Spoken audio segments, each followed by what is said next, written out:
Olá, pessoal, começando mais um M, nosso programa de empreendedorismo, marketing e entretenimento. Nossa proposta, lógico, é sempre levar as melhores reflexões, análises sobre os três temas citados e com conteúdo, se possível, muito conteúdo e também bom humor. Hoje, nosso convidado para lá de especial é o ator, produtor, empresário Carlos Simões, amigo de longa data também, época do tablado anos 90, nossa senhora, enfim, vamos pular essa parte que entrega a idade. Playcine, né? A sua empresa, Playcine, andei fazendo o dever de casa certinho.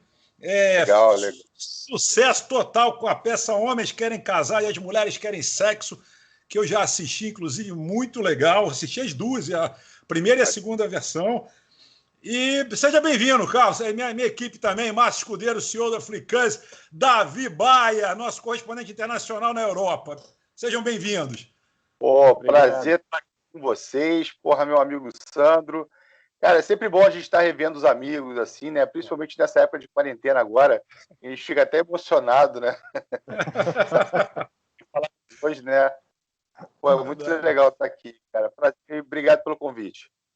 Obrigado. Seja bem-vindo, Carlos. Obrigado, Márcio. Obrigado, Davi.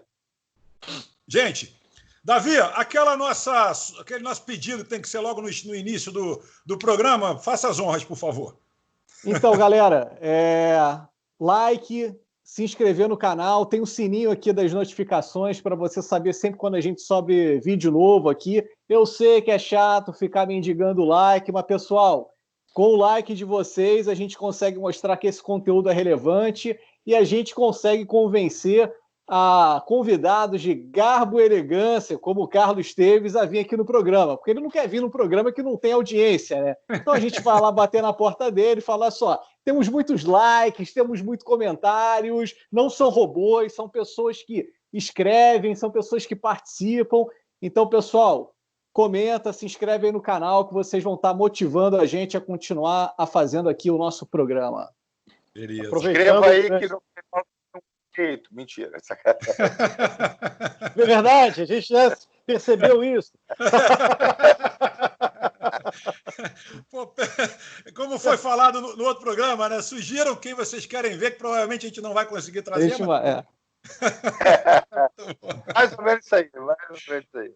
Aproveitando esse gancho aí do Davi, dos comentários, eu queria dizer que pedir para vocês comentarem lá no nosso canal do YouTube, que é legal, porque muita gente tem ligado, muita gente tem mandado os comentários pelo Instagram ou pelo LinkedIn para as nossas contas pessoais, o que é incrível, é muito bom. Legal saber que vocês estão acompanhando e assistindo, mas a gente vai comentar o que vocês comentaram nesses canais aqui, e muita gente vai falar, não, essa é historinha, ninguém falou nada e tal, não sei o quê. Então é legal que vocês coloquem lá no YouTube para que a gente tenha a oportunidade de não só discutir aqui, mas que as pessoas também que assistem o nosso canal, e eu imagino que algum dia, imagino, Sandro, que algum dia nós não tenhamos a capacidade de comentar todos os comentários que estarão lá no nosso canal. Por enquanto dá, mas eu espero que esse dia chegue. Então, eu queria falar aqui sobre duas situações de empresários que falaram comigo e falaram com a gente também, né? Um deles foi uma empreendedora, Cláudia, que eu não vou citar aqui o sobrenome porque eu não pedi autorização, mas ela falou do setor de turismo. Então eu queria jogar isso aqui porque eu achei muito interessante. Ela ficou muito preocupada porque ela falou assim, cara, como é que funciona isso depois da quarentena? Agora a gente sabe que está parado, né? As pessoas não andam de avião quase nada, só de maneira essencial. As pessoas não entram num transatlântico, mas nem que ganhem dinheiro. Nem de graça, meu irmão. Tá maluco. O cara que está na ilha deserta quer continuar lá, né? O cara que está perdido não vai querer voltar. Ele já não quer, mas ele quer ficar por ali mesmo. Os hotéis também estão com a sua ocupação baixíssima. E ela falou, cara, como é que funciona isso? Aí eu vou falar aqui brevemente o que eu respondi, mas eu falei, vou trazer isso lá para a galera discutir. Muito rapidamente, a gente não quer entrar nesse detalhe não, até porque o nosso convidado hoje tem um perfil muito legal que a gente quer explorar. Sim. Mas eu pensei aqui numa situação, eu falei, olha, primeiro, as pessoas estão isoladas hoje, mas daqui a pouco elas estão no metrô, lotado de gente, no BRT. Então, essa coisa do isolamento, ela vai, de alguma forma, se diluindo em algum momento, quando a gente começar a voltar à vida normal. Mas eu lembrei de duas situações que aconteceram recentemente, ou no nosso momento histórico recente, que foi o 11 de setembro e aqueles atentados de Paris. Foram duas situações, foram extremas, que deram uma queda acentuada aí em alguns setores do turismo, né, principalmente no setor aéreo, no caso do 11 de setembro. E em Paris, acho que foi, de uma maneira geral, um problema para a cidade, né, em relação ao turismo. Mas isso, depois de um tempo, isso se recuperou. O medo foi, né, dando lugar para a vontade que as pessoas têm de conhecer os lugares, e são duas cidades fantásticas, Nova York e Paris, por exemplo. Eu acho que o problema maior, cara, é o problema econômico, nesse momento. Porque as pessoas realmente estão ficando sem grana. E o turismo é um lazer, não é um negócio essencial. Olha, e talvez a situação mais difícil seja recuperar o dinheiro para poder fazer essas viagens, né, voltar a essa atividade. Pegando esse teu gancho aí, Márcio, que saiu essa semana já, a revista Isto é Dinheiro, colocando aqui a demanda, um longo caminho. Retomada do consumo após a crise do coronavírus vai ter comportamentos distintos em diferentes setores. E eles colocam os setores mais afetados e os mais difíceis de retomar, de voltar a crescer, é o turismo, que está entre os top 5 de voltar a crescer, academia, cinema e teatro. E aí eu vou aproveitar que cinema e teatro, nosso amigo aqui, Carlos Simões, a gente já pega a deixa e faça a clássica pergunta. Carlos, como é que faz para sobreviver um ator, um produtor, enfim, um diretor? Como é que está sobrevivendo na quarentena? Como é que faz essa mágica? Rapaz, então, a primeira coisa que a gente estava até conversando antes da gente entrar aqui no ar é que a primeira coisa que foi de forma abrupta parada foi o teatro e o cinema, né? E provavelmente vai ser a última coisa a voltar, em função até das pessoas ganharem de novo confiança, até pegando o gancho do que o Márcio havia dito aí sobre o turismo, as pessoas pegarem com confiança de voltarem a frequentar lugares aglomerados, né, e tudo isso. Cara, a gente praticamente, eu costumo até dizer assim, que a gente fica mendigando o tempo todo, sabe? Então, a gente não vê. A Petrobras tomou uma iniciativa agora de abrir um edital só para peças infantis. O governo do estado, que, é revoltante. Desculpa, eu não sei qual é a opção de vocês, mas, cara, quando se fala de Witzel, a gente está falando assim, de um cara extremamente incompetente no que está na... Eu não sei, eu te falo a verdade, é o seguinte, quando eu olho para o Witzel, eu fico vendo assim, da onde saiu esse cara, porque eu nunca tinha ouvido falar dele. Nas eleições, no processo das eleições, eu não ouvi falar dele, e do nada esse cara ganhou. Então, assim, ele acabou de abrir um edital, que chega a ser vergonhoso, cara. Ele abriu um edital agora, que, oferecendo R$ 2.500 para as pessoas para participarem do edital. Se você visse o edital, o trabalho que dá para fazer o edital, para no final você ganhar R$ 2.500 de coisas inéditas, cara, você está simplesmente seguinte, você não está ajudando, está dificultando a galera que está ali, né? Então, assim, para a maioria das pessoas, vai ser um processo bem difícil de retomar. Eu estava até comentando aqui com eles agora que eu estava com eu estava em cartaz aqui no Vanucci, no Shopping da Gávea, e um espetáculo dos Homens Querem Casar, e tinha estreado em Belém a minha peça nova, que é A Minha Mulher Não É Minha Chefe. E aí a gente estava já agendado para Ribeirão Preto, Brasília. Eu ia para o Japão agora em maio, fazer 6 cidades lá. E aí, quando estourou o lance do coronavírus, antes de chegar no Brasil, em janeiro, eles já haviam cancelado comigo. Né? Adiado, na verdade, nem cancelado. Mas pelo cenário que a gente está vivendo hoje, provavelmente eu não vou esse ano, entendeu? Provavelmente. Então, Você acha que os teatros vão se adaptar, Carlos? Tipo, vão dar espaço entre uma poltrona e outra, vai ter alguma coisa desse tipo, até para minimizar o medo, para as pessoas poderem voltar a frequentar, não sei. É um ambiente fechado, né, com ar-condicionado e tal.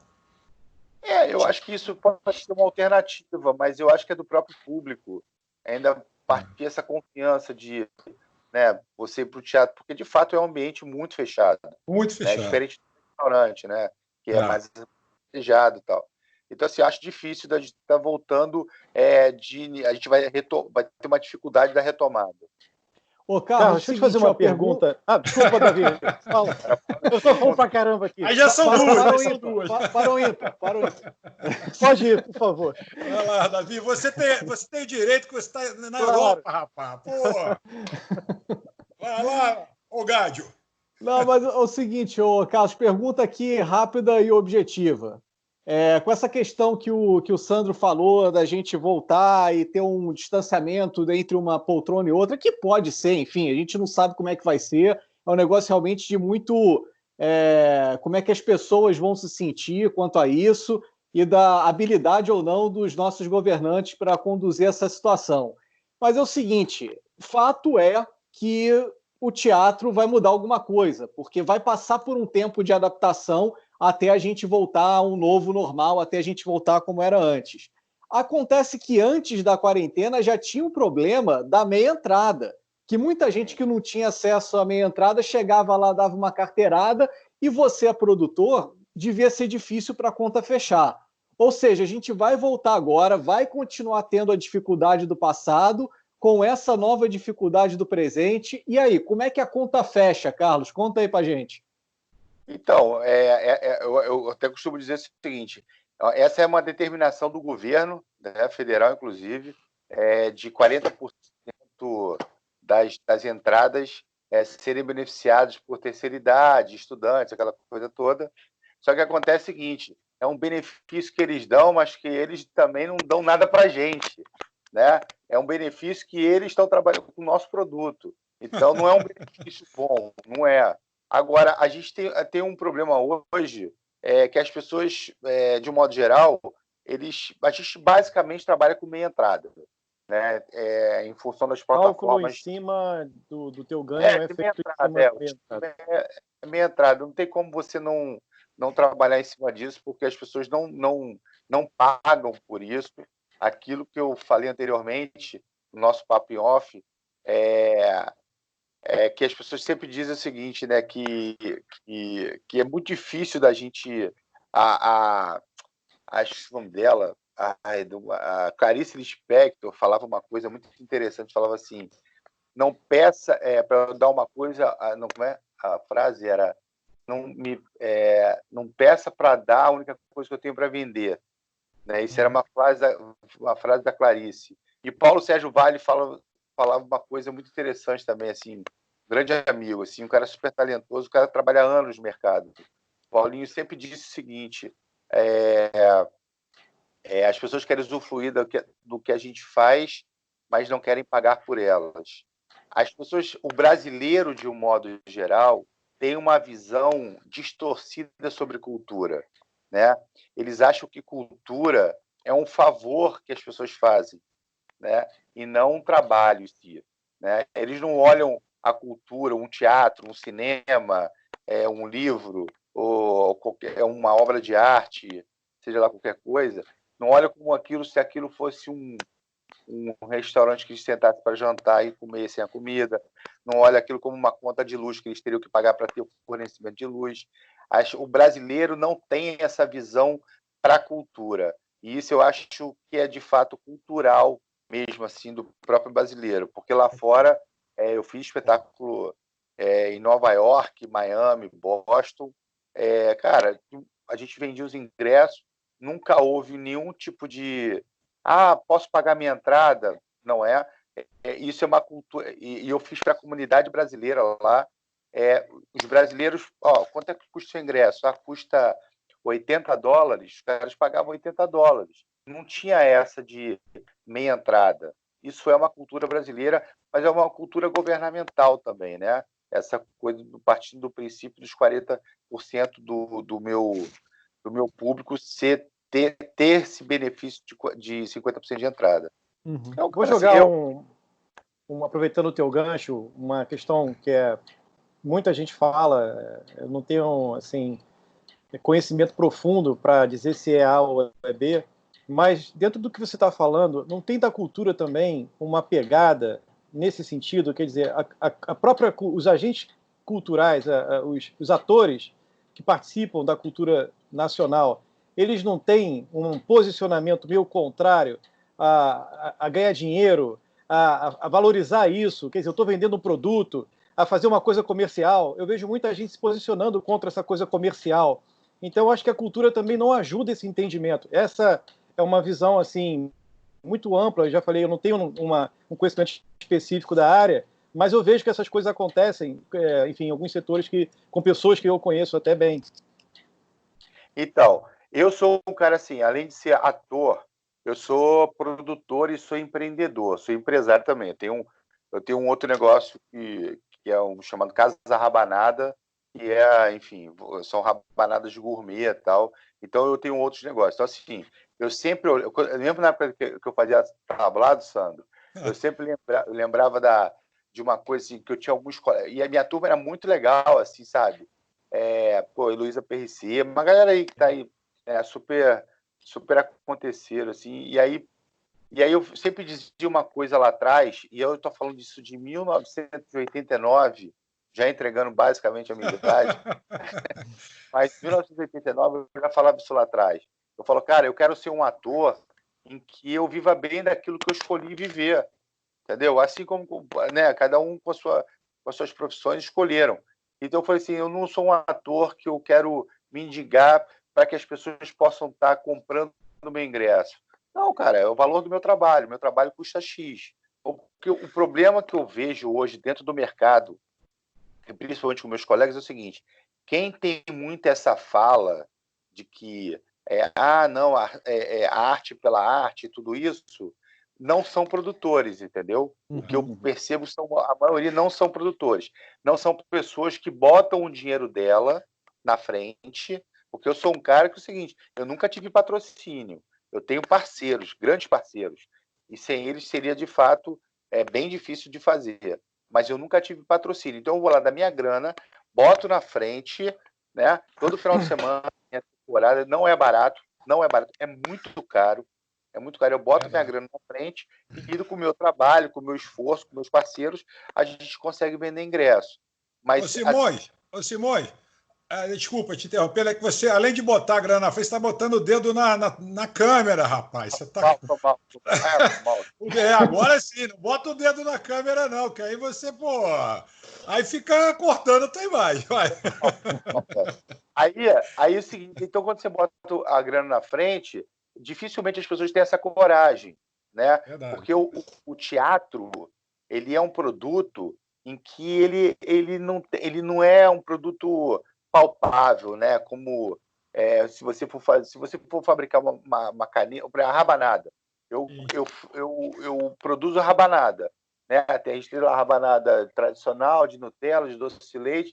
O cara, quanto custa a minha rabanada? Custa R$8. O cara vai lá comprar R$8 e tem um produto para ele. O teatro não tem um produto. Ele tem a satisfação daquilo que ele assistiu, né? Apesar de ser um produto. Mas as pessoas veem aquilo como uma sensação e não como um produto palpável. E isso, para muita gente, não tem valorização. Então, o que eu percebo é que meus colegas, quando têm essa fala muito de arte pela arte, é porque são pessoas que, normalmente, elas não colocam dinheirinho na frente, entendeu? Deixa eu te fazer uma outra pergunta, desculpa, porque você falou num ponto que é muito legal. Como é que você está fazendo com a rabanada, cara? Você me roubou a pergunta, Está entregando rabanada. A gente, momento merchan. Casa da Rabanada maravilhosa, Casa da Rabanada maravilhosa. Não, peraí. Márcio, você tem que fazer aquela pergunta mais merchan, assim, e isentona, assim. Como é que você está fazendo para entregar essas rabanadas deliciosas, maravilhosas, muito boas? Porque não pode encalhar um produto tão bom assim, não é? Não, como é que está fazendo? Privar as pessoas dessa iguaria. Exatamente. Cara, a gente começou muito devagarinho, assim. Eu comecei em 2016 só vendendo ali no Natal, né? Porque dezembro é um mês que é muito fraco para teatro, então é um mês que de verdade eu fico muito mais ocioso e é um período em que eu fico, né, criando meus projetos, escrevendo, criando os novos produtos para o ano seguinte. E aí eu comecei a fazer a rabanada de onda, porque os amigos ligavam e falavam, cara, e aí, vai trazer a rabanada? Eu mesmo que faço a rabanada, né? E aí o cara falou assim, pô, e aí comecei a vender para os amigos, botei no Instagram uma vez, aí vendi para os amigos, depois dos amigos, e a coisa tomou uma proporção que no ano seguinte eu criei a marca, aí no outro ano já fiz a bike gourmet, a gente tem a bike dentro lá do Projac, que fica lá, a gente está no Downtown também. Então, assim, aí a coisa começou a crescer. A gente está no iFood, a gente está no AMI, e a gente tem alguns parceiros também que ajudam a gente nesse processo. Quando a gente entrou nesse processo da quarentena, a gente parou tudo, né? E aí, de fato, eu já vinha a gente começa agora em setembro, a gente já veio desde o ano passado com o processo de industrialização da rabanada, né? E a gente traz, então, a rabanada agora, a partir de setembro. Ela vai vir congelar, ela vem pré-frita, congelada, que você não precisa ter aquele trabalho todo que você tinha dentro de casa para fazer rabanada, porque rabanada dá um trabalho gigante a rabanada, né? E aí você vai precisar, você pode comprar rabanada lá no mercado, e aí você vai na tua casa, você bota no forno, 5 minutinhos já está pronto para você servir. Cara, e fica maravilhosa, casa rabanada maravilhosa. Merchan rolou. Bom, segura a onda vocês dois aí, que eu sei que vocês querem também. Daqui a pouco a gente vai no Merchan. O que me chamou a atenção, você falou, a gente estava conversando agora, e o pessoal lá da Broadway, de Nova York, criou um movimento, né, criou um canal, The Shows Must Go On, onde eles passam no YouTube, inclusive é um canal do YouTube, os musicais da Broadway. Então, assim, eles começaram esse mês, inclusive, e começaram com as obras do Andrew Lloyd Webber. Então, assim, agora, sexta-feira, quer dizer, ontem, foi o dia do Fantasma da Ópera e por aí vai. Como é que você vê isso, cara? Esse negócio, de repente, começar a galera a mostrar exatamente o que você falou, aquilo que você tem de valor, né? Aquilo que você trabalhou, ensaiou, fez um monte, envolveu várias pessoas, se movimentou a beça, botou o dinheiro na frente, fez isso, fez aquilo, e de repente está de graça num canal no YouTube ou num streaming, uma coisa assim que não está sendo pago, né? O trabalho está ali. Por um lado, de divulgação deve ser legal, porque eles não vão fazer isso à toa, mas, enfim, fica uma situação também delicada, né? Eu aproveitar teu gancho, Sandro, e desculpa, cara, só aproveitando esse gancho aqui, porque os cantores estão fazendo essas lives também, mas você vê que todas elas estão tendo patrocínio pra caramba. Eu imagino que eles estejam ganhando uma grana com essa história também. Será que isso vai se perpetuar? Será que a gente não vai ter mais esse movimento até depois da quarentena? Talvez então, essa não seja também um caminho, esse não é um caminho para a classe do teatro, ou quem faz stand-up comedy, por exemplo, pode ser um negócio interessante. O que acontece? A música, ela tem uma coisa, né? A música e o cinema, elas têm uma coisa muito particular, que é do próprio mercado. Tanto a música, quando ela é executada, quanto o cinema, quando ele é exibido, todos os seus produtores, né, toda a sua cadeia está ganhando com aquilo, mesmo que aquilo não esteja mais no cinema, né? Então, por exemplo, o cara lançou a música, já está na plataforma, já está na rádio, já está na plataforma de streaming. Mas se daqui por exemplo, se o YouTube botar isso daqui a 10 anos, o YouTube vai estar pagando por isso. Mas isso é uma característica do cinema e da música. O teatro, ele não tem isso, né? Infelizmente, o teatro não tem isso. E as pessoas valorizam muito pouco o teatro, cara. Eu fiz agora uma campanha chamada Comédia na Quarentena, que, na verdade, eu compilei aqui algumas piadas, para não ficar aquela coisa da live. Pô, as lives são muito chatas, né? Eu tenho acompanhado, as lives são muito chatas. Mas são chatos porque é naturalmente... Cara, ninguém tem uma vida interessante 24 horas, velho. Verdade. Entendeu? Concordo. Por isso que os programas são pensados por roteiristas, entendeu? Verdade. Tem que fazer um roteiro de começo, meio e fim, porque senão chega uma hora que você vai para uma curva que tu fala, tá aí fica aquele grilozinho, sabe? Não, e entra em looping também, fica em looping. Não sai daquilo, fica no looping. Então, assim, o teatro não tem... Então, eu fiz aquilo aí, botei... Eu dentro da Playcine, eu como um cara bom, como um bom empreendedor, eu criei minha plataforma de venda também, de ingresso, que eu tenho dentro da Playcine, e que eu não necessariamente preciso de um ingresso rápido para vender, tal, eu vendo dentro da minha plataforma. Cara, eu botei lá para vender, né, entendendo essa dificuldade, entendendo esse olhar carinhoso que eu achei que as pessoas fossem ter.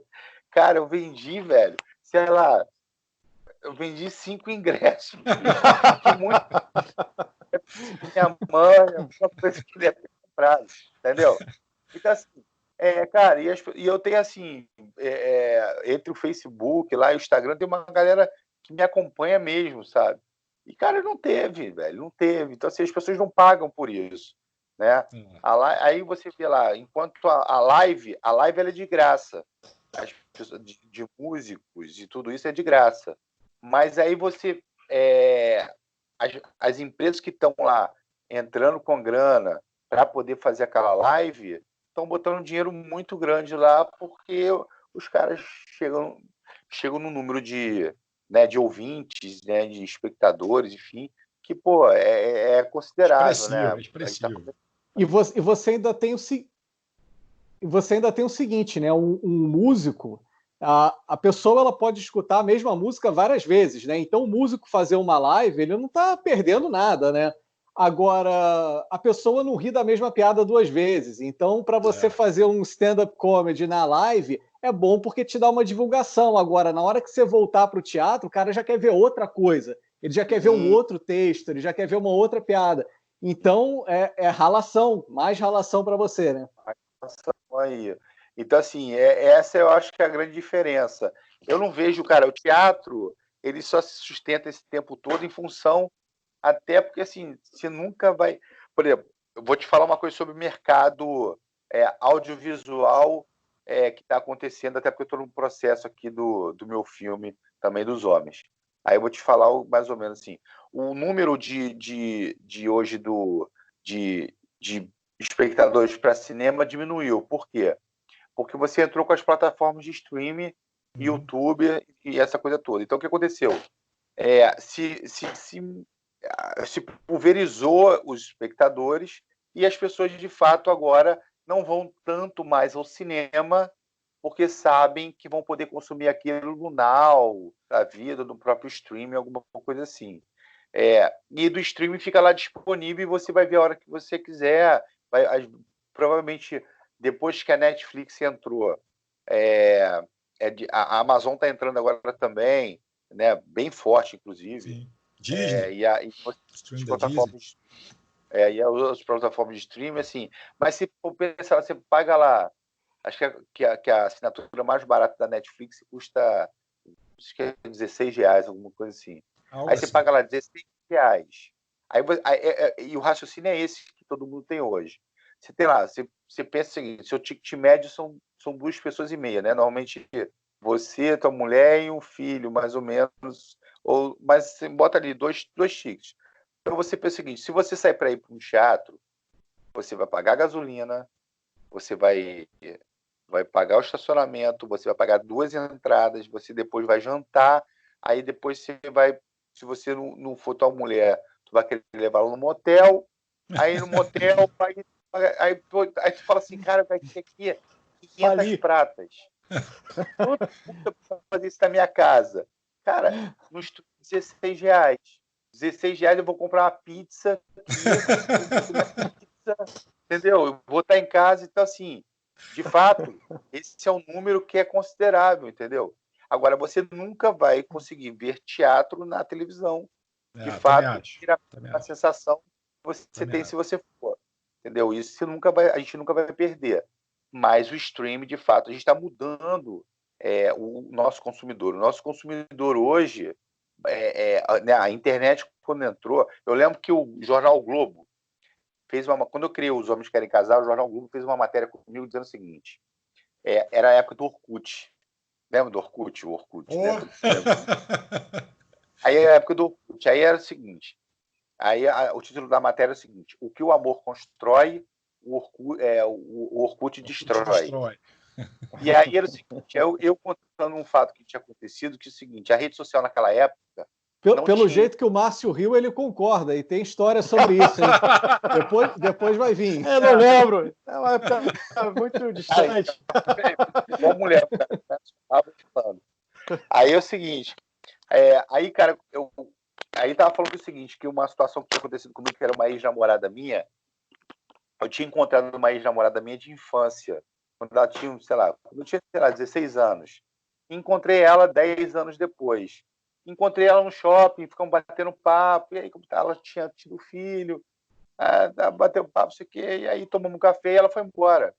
No dia seguinte, ela postou assim, perdão, à noite ela postou assim, eu namorava nessa época, aí postou assim no Orkut: adorei a nossa noite. Foi só isso que ela botou, velho. Cara, a minha namorada criou um escândalo comigo, velho, que aí eu tive que provar para ela que é o seguinte, aí eu contei a história do que tinha rolado, que não tinha sido nada demais, foi um encontro de dois amigos que namoraram na infância, mas que, cara, que a rede social tinha mais credibilidade do que eu. Aí eu falei para ela assim: entra num perfil de algum homem qualquer aí que seja casado. Ela entrou. Aí eu falei: bota lá assim, ó, adorei a mesma frase. A mulher do cara que ela tinha colocado, que ela nunca viu na vida, naquela época não tinha bloqueio de mensagem, nem nada disso, né? Então a mulher botou assim: o que esse filho da puta fez? Esse corpo, vão matar ele. Quer dizer, a mulher deu mais credibilidade para uma pessoa que ela nunca viu na vida do que o marido dela.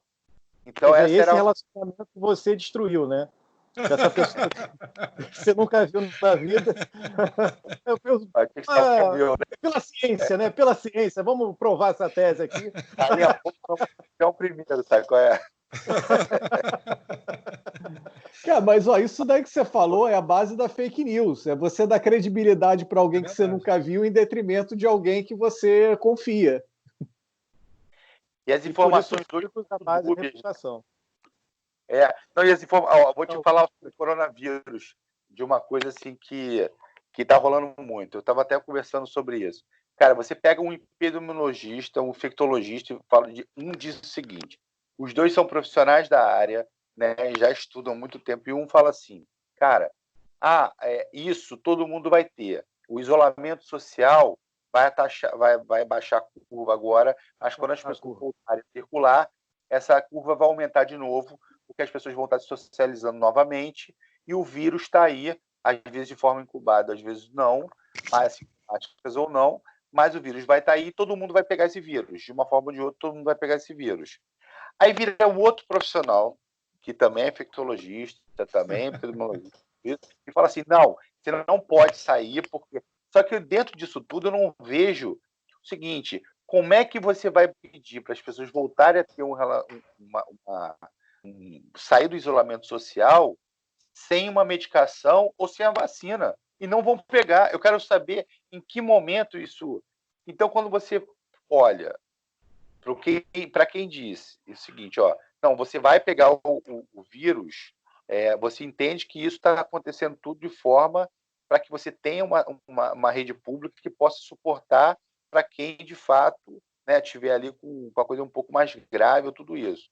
Mas, por outro lado, você também entende que é o seguinte: se todo mundo voltar em um determinado momento, a gente tem hoje só no Rio de Janeiro 17 milhões de habitantes. Então, se a gente pegar aí por 1% disso e tiverem um problema, e tiverem o coronavírus, independente que seja agora, independente que seja daqui, a gente está aí, aqui no Rio de Janeiro, a gente vai chegar a, se eu não me engano, 10 mil leitos entre a rede pública e a rede particular. Então, 10 mil. Se 1% voltar a circular de novo novamente, independente disso, todo mundo vai pegar a rede de saúde não vai conseguir suportar. Não suportaria nunca. Né? Não tem como. Então, assim, só que é o seguinte, eu vejo cada vez mais, a gente está completando agora, assim, foi estabelecido oficialmente o decreto para que a gente não saísse, fosse proibido de circular essa coisa toda, no dia 16 de março. Né? A gente está completando 32 dias agora. 32, 33 dias. Então é o seguinte, 33 dias, cara, as pessoas estão quebrando, velho. Mas estão assim, quebrando. E aí aquele papo todo do governo, dizendo o seguinte, do governo, digo, tanto federal, o governo federal ainda deu aqueles R$600, também assim, né? Não vai resolver, mas pelo menos está tentando ajudar. Mas você vê o governo estadual, quer dizer, não dando suporte nenhum.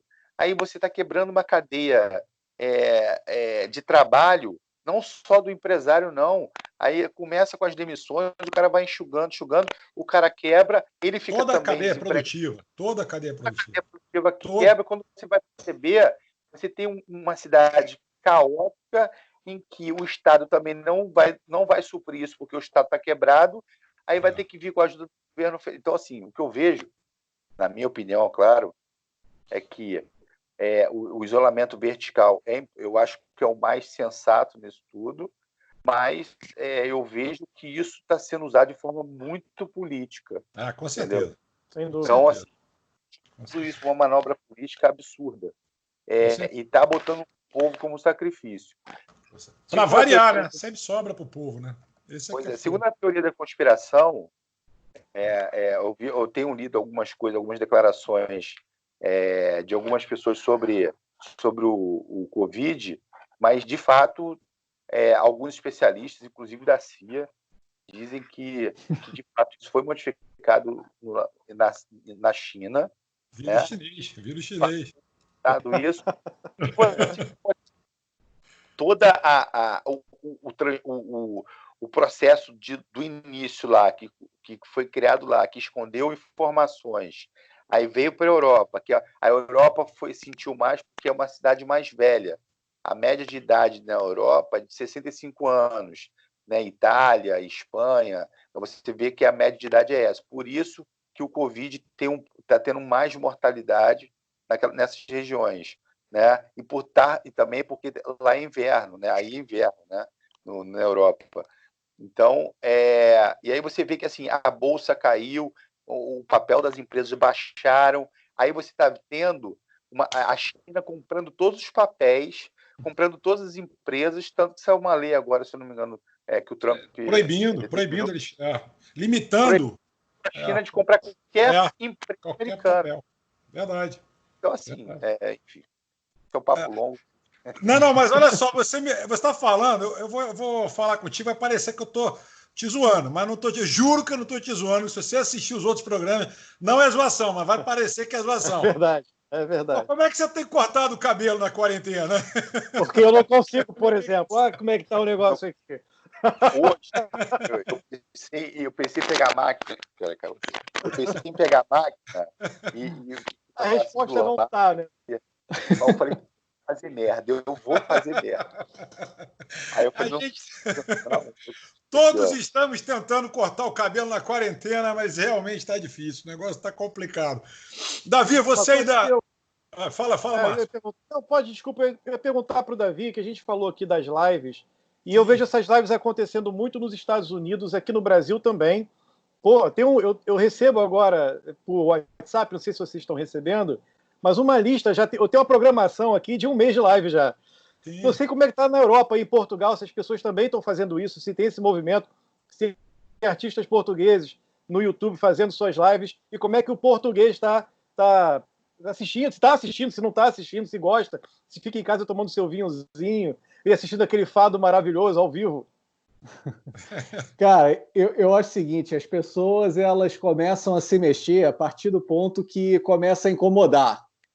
E aqui na Europa, esse fator que começa a incomodar, ele demora mais tempo, porque a gente tem um lance de welfare state aqui na Europa, então tem mais ajuda, mais benefícios do governo circulando por aí. Então, enquanto o americano e o brasileiro, se entrou na quarentena ontem, daqui a 1 minuto ele vai quebrar, o europeu ele ainda se segura mais na corda bamba. Então, assim, eu vejo que existem muito mais iniciativas empreendedoras, e seja de live, seja de vender voucher, seja de tudo, eu vejo muita coisa acontecendo, primeiro no Brasil, depois nos Estados Unidos e depois acontecendo na Europa. Não só em Portugal, mas depois na Europa. Apesar da gente estar sofrendo com o coronavírus antes do que os Estados Unidos e no Brasil. Então, assim, aqui eu vi as notícias ruins chegarem primeiro. As iniciativas inovadoras eu vejo chegando primeiro daí. Mas eu vou te falar o seguinte, cara, eu estava me divertindo aí com o Carlos falando teoria da conspiração, ele não percebeu, mas o dedo dele começou a entrar assim na câmera, e aí ele começou, tipo, tô falando teoria da conspiração, mas não sou eu não, hein? Não sou eu não, hein? Se gravarem isso daqui, não foi eu que falei, hein? Pô, Sandro, eu perguntei pro Davi, porque tem um amigo português. Ele falando que o mundo ia acabar, que ia todo mundo ser destruído, eu segurando o riso aqui, cara. Completamente idiota eu aqui. Porque seu amigo português falou assim, cara, eu não vejo live aqui de artista português, não tá rolando. Aí eu falei, caraca, eu vou jogar isso lá pra galera, porque é estranho, né? É uma coisa que tá tão comum aqui. Sabe quem ainda viu? Sabe quem o meu irmãozão, cara, o meu melhor amigo de infância, assim, tocou durante 15 anos com o Rui Veloso, que é um artista português, tal, que é um cara super, super conceituado aí, tal, bem legal, assim, bem bacana. Mas, cara, é isso, assim, a gente está vivendo num mundo novo. Eu escutei o novo ministro, cara, o Mandetta tá saindo e, e abraçando. Saiu. Já foi. Já foi. Foi para casa. Isolamento social. Isolamento social. Aí a pessoa fala, posso te dar um abraço? Ele dá. Aí a equipe dele, uma do lado da outra, todo mundo sem máscara. Aí fala, cara, é política, entendeu? Então, assim, e aí o novo ministro agora de saúde falou uma coisa interessante, que é o seguinte, ele disse que a gente está vivendo um momento em que a gente está tão próximo em função da rede social, né? É tão próximo, mas a gente está vivendo um mundo tão distante um do outro que, de fato, eu sempre falo assim, quem pede para ficar em casa é porque está contratado, está empregado, tem seu salário em dia, ou tem uma reserva de dinheiro a ponto de você conseguir ficar um tempo sem trabalhar. Porque agora 80% da população não é o cenário dele. As pessoas trabalhavam para poder fazer compras no final do dia, para poder levar comida para tua casa, entendeu? Então, acho que vai ter que, de fato, mudar, porque se você não morrer de Covid, tu vai morrer de fome. Então, é uma opção que você vai ter que fazer em algum momento da tua vida daqui para frente, em algum momento que eu digo nos próximos 30 dias, entendeu? Se isso não mudar esse cenário. Tanto que você vê a Alemanha, que teve o maior índice de letalidade em função do Covid, voltou agora. 2 meses depois, voltou agora todo mundo, e a gente não tem nenhum remédio que combata o Covid, né? E a gente também não tem nenhum tipo de vacina que só vai ser, segundo os especialistas, só vai conseguir sair uma vacina daqui a entre 2 e 10 anos, né? Então, você está vendo todo mundo na Alemanha voltando a trabalhar, porque as pessoas... Nenhum governo consegue sustentar uma nação durante muito tempo. Quer dizer, em algum momento, você vai até sustentar durante algum tempo. Mas se você não gera receita, é empresa, né? O Brasil, né, o governo arrecada de tributação. Se você não produz, você não tem tributação. Se não tem tributação, você não tem como... Enfim, aí é uma bola de neve. Com cura ou sem cura, a quarentena vai acabar, cara. Sim. Exatamente. Não tem jeito. Não, aqui no Rio mesmo, eu moro na Barra. Aqui na Barra mesmo, as pessoas já estão, se você ver assim, Jacarepaguá, todo mundo já tá, cara, o nego já tá de porta aberta, abrindo, trabalhando, velho. As pessoas não querem saber E o governo do estado vai fazer o quê? Vai prender todo mundo? Vai fazer que nem o Dória, louco? Vai começar a prender... Entendeu? Não, para prender, para soltar depois, porque também não pode. Estão soltando, quer Não dizer, pode deixar preso? Não pode deixar preso. Quer dizer. Aí. Não, exatamente, não. Você vai ser preso, mas aí quando você é preso, você é solto. Por causa do... É muito louco, velho. Aí, no início do mandato do Dória como prefeito, ele se fantasiava de gari, tá lembrado? Ele usava umas fantasias assim. Agora ele tá... ele vai sair de policial, assim, Vila de People na rua também, prendendo, dando chicote assim, nas pessoas, assim. O bom é que a gente não tinha intenção de falar muito sobre política, mas tá bom. Não, nenhum. Mas vamos o âncora, dá ao Dória o direito de resposta. A gente está convidando ele aqui no programa para vir conversar com a gente também. O Witzel também. Mas tá ótimo. Olha só, me diz o seguinte, Carlos, a gente tem, como a gente está falando, esse processo de pós-quarentena, em determinados setores me preocupa muito. Eu acho que realmente você, como conseguiu uma segunda renda, conseguiu a Casa da Rabanada, o que eu fico pensando, cara, é naquela galera, por exemplo, assim, os mais vulneráveis, né? Aquela galera, por exemplo, que limpa o teatro, aquela galera que a tiazinha da faxina, o contra-regra ali, enfim, a galera que depende daquilo para o dia a dia, para botar comida no prato. Pô, essa galera ficou completamente sem chão, né? Essa turma também, além de atores e vários atores que também só dependiam do seu ofício, não tinham coisas paralelas, ficaram também à deriva, né? Perdemos o Davi? O que houve? Não, tô aqui. Tá aí. Davi? Tá aí? Eu parei de ver todo mundo. Só vejo agora o nosso amigo Carlos Simões, mas tudo bem. Desculpa aí. Acho que aconteceu alguma coisa aqui comigo. É normal, a internet também tá um espetáculo, vou te falar. Quarentena para todo mundo, para a internet. Dos teatros continuaram recebendo salário, mas tem um plano do governo que permite com que você reduza o salário, eles complementam durante 2 meses aí. Você pode, inclusive, suspender o contrato durante 60 dias e dar basicamente como se fosse uma férias coletiva e tal. Mas, cara, de fato é o seguinte, isso tudo a gente está falando para mão de obra, mas acabei de saber hoje que o Barra Shopping está executando todos os lojistas que não pagaram aluguel e está judicialmente mandando todo mundo sair. De fato, os caras têm direito, entendeu? Os bancos estão executando da mesma maneira. Porque contratualmente, apesar que eu acho que assim, todo contrato você tem ali força maior. Todo contrato tem força maior. Isso, de fato, é força maior. Então, assim, é discutível isso na justiça. Mas, independente, até você resolver isso tudo na justiça, cara, eu tenho um processo meu que eu estou há 11 anos, cara. Sabe? E já ganhei e não levei, entendeu? Então, se a gente for entrar nessa, depender da justiça para alguma coisa, velho, a pessoa vai morrer de fome. Mas eu acho assim injusto, independente assim, o momento que a gente está vivendo hoje é um momento, cara, que as pessoas, cara, não eu estou vendo um desespero muito grande de pessoas próximas, né? Pelo fato de produzir teatro, tem muita gente que trabalha comigo aqui. Tem uma galera que mora na Rocinha ali, todo mundo, cara, o nego tá desesperado, porque os caras não têm o que fazer, porque não é trabalhar com teatro. O cara não tem mais aonde trabalhar. Ele não tem mais aonde trabalhar. Ele não quer mais trabalhar. Se você não for um cara, né, que tenha negócio, até eu mesmo com a Casa Rabanada, a Casa Rabanada caiu 95%, entendeu? Eu não tenho, porque as pessoas não pedem, as pessoas não vão, as pessoas estão em casa e aí começa aquele processo dentro de casa seguinte. Inicialmente você via todo mundo brincando, né?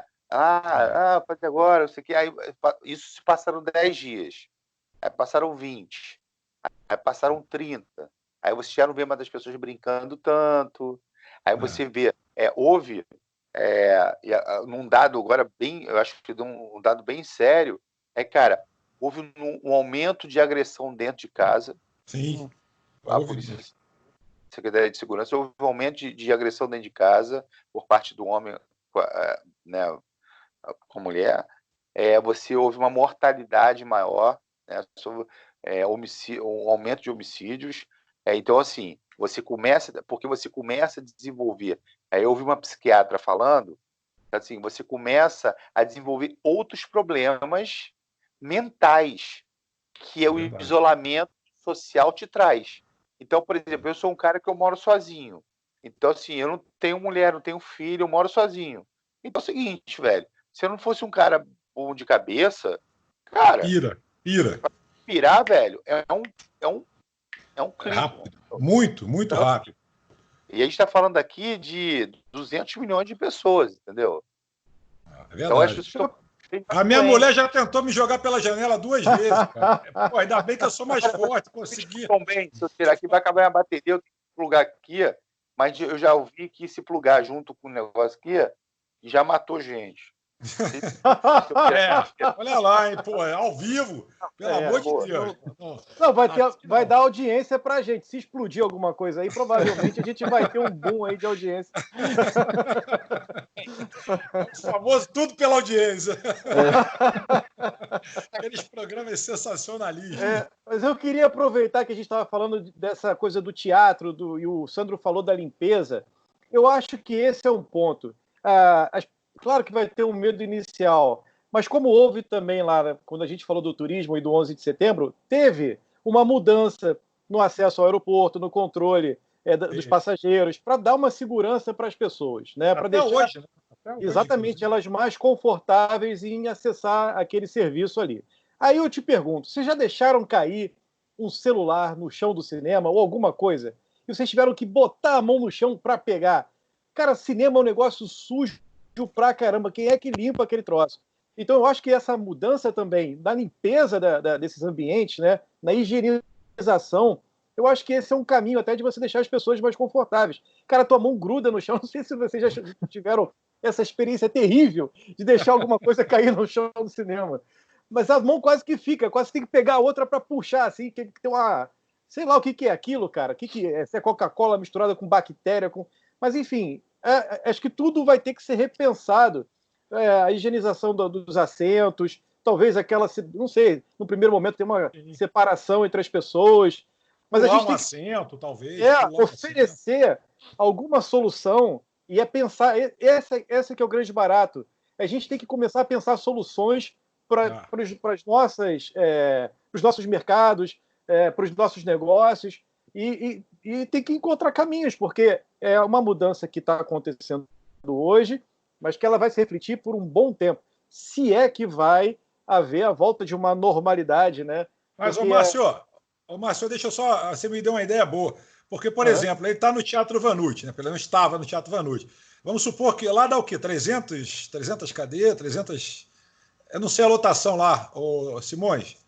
São 300 pessoas, 350, 200, eu não me lembro. Mas vamos supor que sejam 300 pessoas. Eu acho que ele congelou, hein? Oi? Acho que ele congelou. Não sei se ele caiu, se não caiu. O lance da bateria pode ter acontecido. Congelou. Temos de novo aquela queda. Para que ele esteja bem, né, cara? O problema é que ele não congelou estranho. Geralmente as pessoas congelam estranho, né? Ele congelou normal, a gente não percebeu. Você está prestando atenção no que a gente está falando. Fico olhando para ele. Parece que ele está aqui, prestando atenção entre nós aqui. Gente, olha só.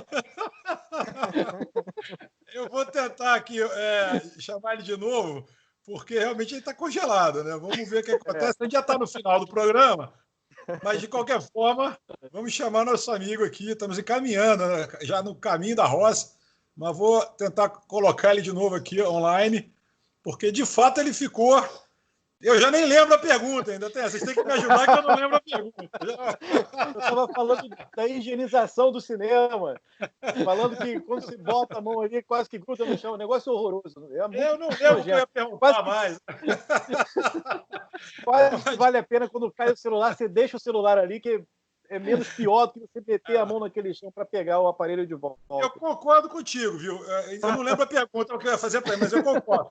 É, sério, o pessoal, as sessões são muito coladas umas na outra, os horários, e às vezes a pessoa não. Quer dizer, às vezes, não dá tempo de limpar, né? O que eu ia perguntar para ele, eu lembrei. Por exemplo, se tem 300 lugares, assentos. Pô, se começar a pular uma cadeira para manter a distância, manter esse padrão de distanciamento, pô, metade, 50% da lotação vai ficar comprometida. Será que o teatro vai cobrar também a metade? O teatro também vai entender isso? Entendeu? Essa pergunta que eu guardei para ele, que eu não sei, né? Porque, afinal, o nosso amigo deve estar com um problema lá mesmo. Mas eu perguntei isso para ele no início, que era isso, que não vai voltar com a lotação máxima. Não, mas eu estou falando, no caso dessas medidas serem de fato consideradas e levadas a sério, será que de fato... Toda a cadeia participa, né? O cinema, shopping, seja lá onde for. Será que eles vão entender essa situação? Desde o dono do teatro, do cinema e tal, até quem está produzindo, quem está pagando também, no caso, que, pô, você não fica mais ombro a ombro com a pessoa, você vai poder ter um espaço aqui, uma cadeira de cada lado confortável, assim, para ninguém ficar ombro a ombro contigo, porque é desagradável. Eu gosto muito, eu sou cinéfilo, gosto de teatro demais, mas às vezes você pega uma pessoa que você tem que disputar a cadeira, né, o braço da cadeira com outra pessoa, fica empurrando para lá, empurra para cá, boa. E tem gente que não se toca muito nisso. Eu acho isso até interessante, pensar numa maneira de higiene e conforto. Cadê o... chegou! Ele voltou. Opa! Voltou, rapaz! Ô, Carlos, aconteceu uma coisa inédita na história da internet aqui. Foi o seguinte, cara. Você congelou bem, você travou normal. Geralmente as pessoas travam tudo errado, assim. Você travou legal, imagem boa. Cara, ninguém percebeu que você tinha caído, assim. A gente ficou falando com você. Cara, vou te falar, porque eu trabalho com televisão, aí eu já congelo no que eu tenho que fazer. Isso daí é tablado anos 90, rapaz. Só quem fez tablado anos 90 que sabe isso aí. Ator raiz, cara. Isso aqui é raiz. Porra, até para congelar, até para cair, fica bacana na fita. Porra, sensacional. Agora, a gente fez um monte de pergunta para você. Quando a gente viu que você estava congelado, a gente respondeu também. A gente perguntou e respondeu. Mas, de um modo geral, cara, assim, esse é o cenário que a gente está vivendo. Assim. Eu sempre tento, assim, tento olhar isso de uma forma sempre positiva, né, para os cenários ruins. O que eu acho que uma coisa muito bacana que tem acontecido é o seguinte: o problema do Covid trouxe um investimento para a saúde como nunca houve dentro da história do Brasil. Então, eu acho que isso é importante. Obviamente, claro, sempre como bons políticos, alguns estão se aproveitando disso, né? Mas houve um investimento tanto na área humana como em termos de...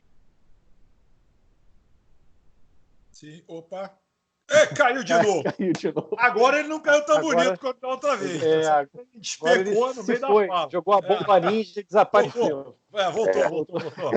Deve ser um político me gongando aqui. Você fica falando aí,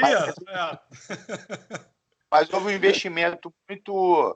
investimento bastante grande em termos de infraestrutura e RH, o que só quem ganha somos nós, população, nesse sentido, né? E a gente também, isso fez com que a gente gerasse outras formas de se trabalhar também, né? Quer dizer, outras oportunidades que até então as pessoas não tinham pensado e as pessoas passaram a pensar nisso com outro olhar. Então, eu acho que sempre tem um lado positivo para o caos. Então, eu sempre digo que o humor é um humor que você tem que levar isso para a tua vida, independente do momento que esteja vivendo, porque muito provavelmente você quem é casado, tem filho, tem que estar em casa com bom humor, entendendo o momento difícil, mas fazer com que você consiga passar. O olhar positivo disso é que você está ao lado de quem você ama, né, de quem você quer bem, e isso que é o mais importante aí. Que tem gente que não tem essa oportunidade de estar passando assim, né? Então, Gente, eu vou ter que começar a pedir para a gente entrar no caminho da roça, porque o nosso tempo, mais uma vez, e todos os programas a gente acaba estourando, mas nosso tempo está estourando. Márcio, eu sei que você tem uma pergunta aí, então, era por favor, uma coisa muito rapidinha. Eu queria que o nosso amigo Carlos Simões contasse aquela história que ele contou para a gente, daquela situação que foi numa fila, que não lembro agora, você estava dando uma entrevista, te perguntaram uma coisa e aquilo foi uma sacada maravilhosa.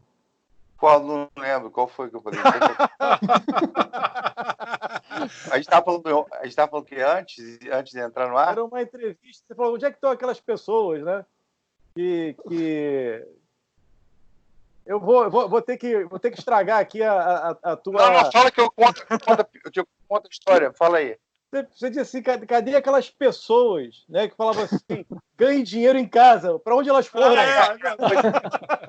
Pergunta que eu sempre faço assim, estava dando entrevista para a rádio, aí eu falei assim, cara, cadê aquelas pessoas que assim, estão o tempo inteiro assim na internet, ganhem dinheiro sem sair de casa, cadê essas pessoas? Cadê esse ser humanozinho? Agora elas trocaram o anúncio. Vou te ensinar a ganhar dinheiro fora de casa. Porra, me segue aí. Gente, vou agradecer a participação do Carlos Simões, grande parceiro, amigo de longa data, excelente. Brigadão mesmo por ter dado essa cancha aqui pra gente. Oi? Prazer conhecer o Márcio, Davi aí, prazerzaço.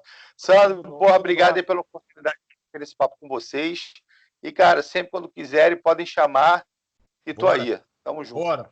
Vamos trocar essa ideia mais vezes. Equipe, correspondente internacional, Davi, diretamente da cidade do Porto, em Portugal. Beleza? Eu vou para aí, tá? Aí, pronto, já tem onde ficar. Olha lá. Vou para aí visitar ele aí, vou passar um tempo aí. Pronto. A gente faz o programa aqui junto. Pô, tomar ali uma cerveja ali na Ribeira. Pô, maravilhoso, cara.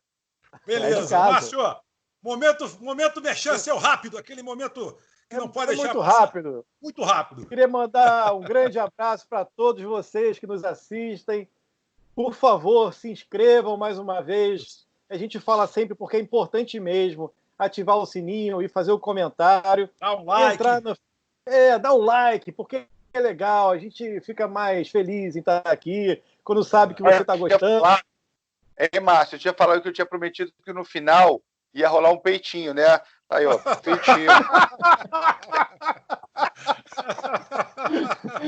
Eu vou torcer muito para que a gente não tenha esse hábito, né? Durante os nossos programas. Nunca mais vocês vão me chamar para nada.